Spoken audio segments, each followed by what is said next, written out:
All right. That sounded a little bit Matthew McConaughey there. Sorry about that. We're just getting to the exciting part, or at least the part that I think's exciting. So thanks again for joining me. We've covered lots of things. We covered financial statement.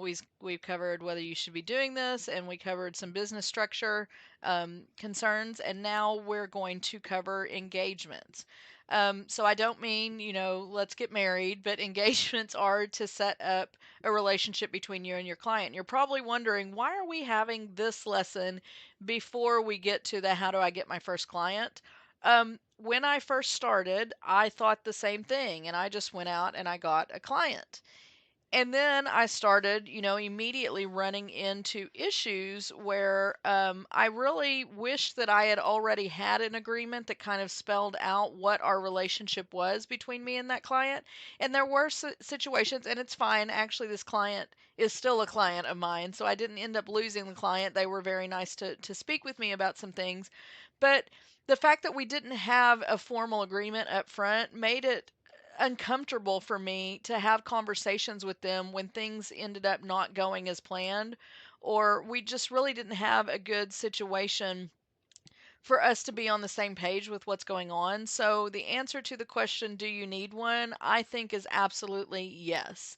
Um, the good thing about QuickBooks is that they actually offer samples of engagement letters, and I will, as part of this course, be providing you a copy of my engagement letter.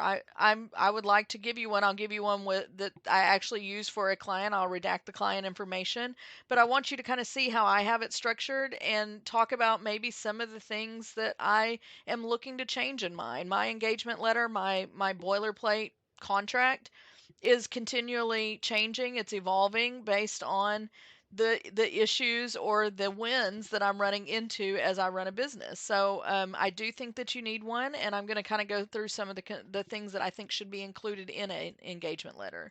So first off, I do think that you want to include some verbiage about the duration of the engagement.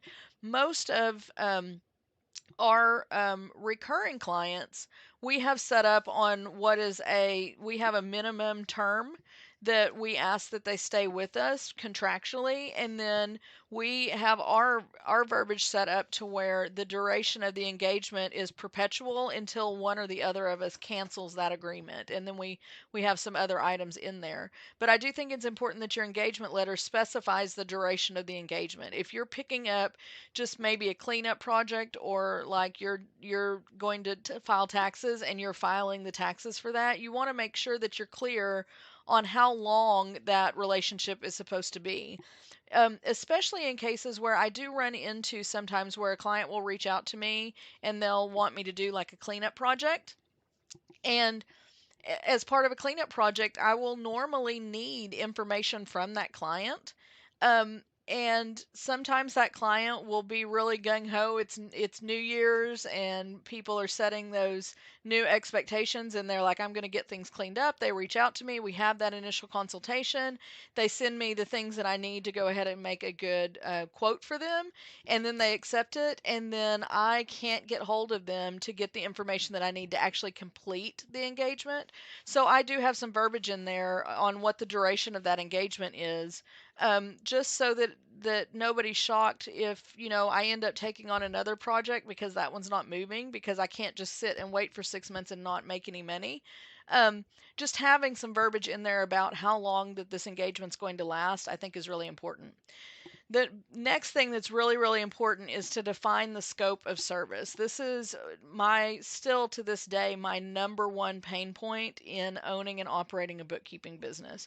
Number one, a lot of your clients might not understand the distinction between the different types of accounting or the services that you provide, just like we talked about, where there's lots of different types of accounting, where you have some audits, you have reviews, you have tax, you have advisory work, and you have bookkeeping, payroll, HR, right? You've got a lot of things that kind of a lot of clients are going to try to put that together in their head of just send this. We also, will have clients who will start tending to try to treat us like an administrative assistant where they'll send us things that aren't really financial related and ask us to take care of those. And so one of the things that I learned the hard way that I'm hoping you don't have to is it's really important that in your engagement letter you really clearly define the scope of your service. What are you providing to them? And go ahead and list it out in as much detail as you can possibly do so that then that leaves you some room to have some discussions with them. Should they ask you to do things that are outside of that scope of service, that is absolutely fine. But step one of making sure that you are paid for the work that you are doing is clearly defining what you're doing so that if they do come to you with additional things, you can increase their scope but also increase that price on top of that, which leads us into fees and payment terms. I do think that it's important to put in there, especially if you're doing a recurring agreement or especially if you're doing a project, make sure you're really clear and upfront about what your fees are. So, in a lot of my engagements, and something that this is a spot that I really do, my engagement letter has evolved quite a bit, is that I list the fee that I originally quote them, but I do also then include some fees underneath there about, hey, if in the middle of this I run into this particular situation, here's the fees that will be associated with that and what the payment terms are on that. For example, one of the things that, again, I learned the hard way was um, I took on a very large client that hadn't filed taxes in several years, and they had, when they came to me, they had three businesses, three daycares that they owned, that they were running. And they needed me to clean up their books because they were 3 years behind on tax filings and they didn't have good financial statements to give to a tax pro. So I took that on, and as I'm working through this project, um, it became very clear to me that they didn't just have three business entities, they had six, and they had about triple the amount of financial accounts that they had originally told me because they just said, oh, yeah, we have a checking account and a credit card for each. And then the more that I was digging into their books, the more I'm going, well, I'm seeing things here that lead me to believe that you have other items. And then they're like, oh, that was just my line of credit. Oh, or, oh, yeah, we have another credit card on there. And being able to have some fees in there that are already agreed to is really handy to be able to say, okay, so just be aware that this quote is for this scope of service and this is what we're charging for that. But if you want to make it easier, if it's just like, oh, you have another account that you need to go through, go ahead and write into your engagement letter that any new accounts that weren't disclosed at the time of the quote, it's going to be X number of dollars added to whatever this is, and just put that in your engagement letter so that you don't have to have those uncomfortable discussions with your client to where it feels like you're surprising them, like you're jumping out of a closet and going, haha, I want to take all of your money. Put it in your engagement letter and specify how you're handling things like that. If you're doing certain work that maybe it's hard to come up with a fee schedule, or, and we'll talk about this in pricing, or you're not doing things where you're offering them like a one amount price, that's okay. That is absolutely okay. But put that in your engagement letter along with the payment terms. Are you accepting credit cards? Is there a fee associated with paying with a credit card? Because you know that you're going to have to pay your merchant processor to process that credit card. So do you want to put something in there saying if you pay with a credit card, you need to pay me X number of percentage over that or not? When you send an invoice, how long do they have to pay that? Make sure that you have all of that information in your engagement letter. The other thing I think is really important is to put what the responsibilities of the client are. Again, all of these things that I put in my engagement letter, I learned the hard way. So you're going to hear a lot of anecdotal horror stories that I'm hoping to help you avoid. One of the things I do recommend you put in there is what does the client need to do to make sure that this relationship is working? A lot of times, business owners are coming out and finding bookkeepers because they're finding out they don't have time to do the bookkeeping and run their business at the same time, that's great. That means their business is maybe doing well, and that's what you're there for. You want to get paid to do that, so that's those are the people you want to meet, right? But it is important that the client still owns that business, and the client still needs to know that they have responsibilities for certain things in that business. Number one is making sure you have the information you need to do your job, right? And the access that you need to do your job. Just stating up front that they're responsible for reviewing the financial statements and making sure that they're complete, because you can only do bookkeeping on the information that you're provided. So making sure that you're stating up front that, hey, you're ultimately responsible for your business and for these statements, and, to let me know if they don't look correct. That's a responsibility that we write in there. We also have some terminology in there where we tell them, hey, our bookkeeping isn't necessarily going to catch the fact that, say, I hate to be blaming everything on the secretaries, but let's say, we state in there that, hey, if your secretary is embezzling money out of your company, they're depending upon how they're doing that, just a bookkeeping service is not necessarily going to catch that fact. And so making sure that we put in where our, and this is kind of the gray line between scope of service and the responsibilities section, but just making sure that they understand this is what you're doing and this is what your services don't do. And then what responsibilities are still theirs, right? Like, are you filing their annual business license renewal? If that's in your scope of service, yes. If it's not, you might want to mention, in the responsibilities of client, that they're still responsible for maintaining, legal permission to exist. So important to put in there. Um, I always like to, with the duration of the engagement, we like to put in a cancellation or a termination procedure. We do a lot of recurring bookkeeping work where we have the same clients that we close the books for them every month and provide financial statements. And so, one of the things, just for me, for cash flow purposes, I require that if a client needs to leave me, if they, decide they want to hire somebody in house, they decide that maybe we weren't a good fit and they need to go somewhere else, that they give me 30 days of notice before they do that, because that gives me time to look at my next month's schedule and, see if I can either find a new client or whether I need to balance the work among me and my staff. So we like to put in termination procedures. We also specify that they need to tell us that in writing, so it needs to be in an email or through our client portal, just so that we, didn't misunderstand when they called and said, "Hey, I'm thinking about this," and then all of a sudden we didn't get paid next month, and they're like, "Well, I told you we were thinking." Well, no, we require them to upfront tell us that that is happening, just for our planning purposes and just to make sure that we have clear communication. We also include some information on data protection and privacy. I mean, bookkeeping, you're doing things with people's, private information. Like, this is money, and money's important to people, and they want to know that you're not, taking out an ad in the newspaper and posting their private business. So one of the things, and in many cases, the clients will have employees in which you're getting copies of people's social security numbers, their tax IDs. Um, you might have some information about who's paying child support to who.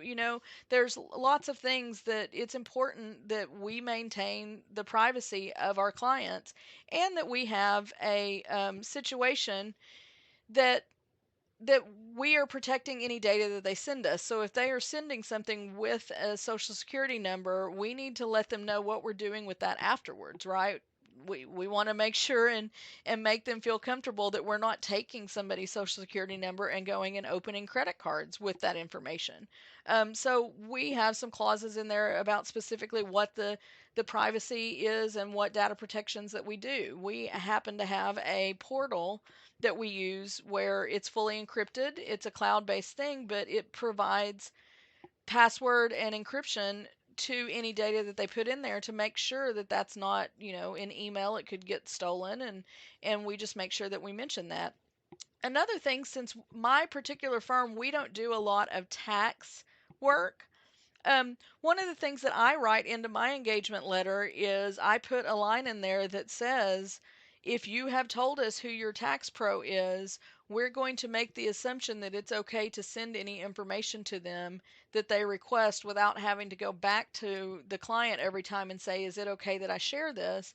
And we put a clause in there saying, if you've let us know that this is your tax pro, we're going to assume that they have access to your data until you formally in writing tell us that you're not with them anymore and to stop sharing. So important to let them know how you're protecting things and then what you are and are not doing. We also have a clause in there every once in a while, if I run into a specific instance that maybe I'm not the best fit in terms of professional experience for something that I'm running into, I have a network of people that I work with that I have a clause in there that says, "Hey, I might end up subcontracting some of this work out to people who are more fit to do a particular task that's part of the engagement that I have." So we do include that as well. Um, we have some clauses in there about communication preferences because we have a client portal and because we, over these last couple of years, have been working really hard to try to streamline how all of this information is coming in, especially when you end up getting to the size where you need to hire some people. It's important that you specify how you're getting that information. Another horror story, I've had clients who have driven by my house and put things in my mailbox that is related to work. I've had people try to text me on my personal phone private data, like their employees. They're sending me social security numbers. So we make sure in our engagement letter to mention how we would like to be communicated, what our preference is with that. Because, and I think I mentioned this in a later lesson, but time is your most valuable resource.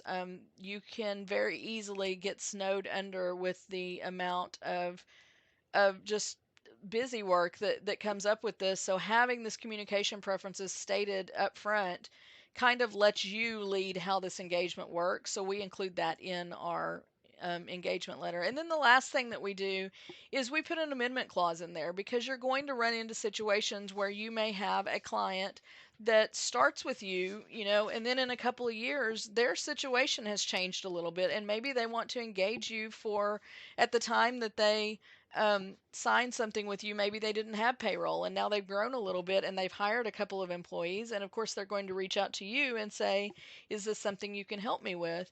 So we add an amendment clause in there where we say, "Hey, this keeps us from having to every single time something that's out of scope comes up.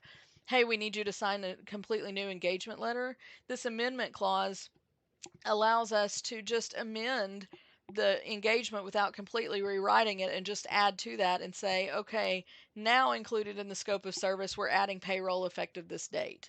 So, really important. This is the bulk of the stuff that I've run into, and I can tell you lots of stories about why. I think the easiest thing is I'm going to, in the document section of this course, I'm going to provide you with a copy of my engagement letter. And I started with Intuit QuickBooks. Has a pro advisor program in which they offered like marketing materials and legal documents, and I actually started with their template and then throughout the years have been adding and subtracting things as I needed. Um, I do my very best to write my engagement letters in plain English. There's not a lot of legal things in there because, most of my clients are small business owners. And so I don't want them to be scared away by it feeling really corporate and really legal. So mine's in plain English. It's very conversational in style.